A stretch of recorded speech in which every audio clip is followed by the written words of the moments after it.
No, you can't go get a bank note or bank loan to buy a note most of the time. All right. Now, how do you pay for a note?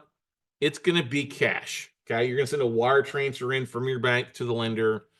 You're not going to close through a title company because you're not buying the actual property. The existing title of that property is still in effect. The same borrower is still in effect. So you're buying the note. So that's what you're doing is wiring the money to the bank or the lender.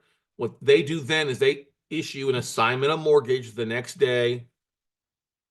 They send you a scanned copy of it. One will show up a week later, a couple days later, with that ownership transfer that you can go get recorded, or they'll go record it for you sometimes. Every seller's a little bit differently.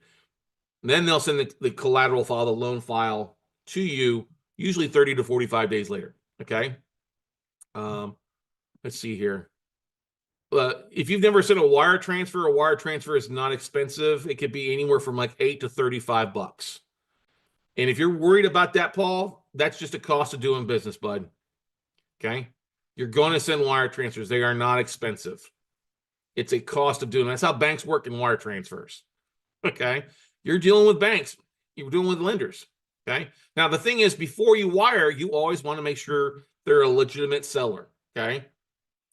All right. Make sure that you're not dealing with fraud. I've seen people who have been scammed by different fraud things. Like even Barbara Corcoran from Shark Tank lost 400 grand sending a wire transfer to a fake account because whoever was the scammer artist knew she was closing on a property. So they sent information over with false information.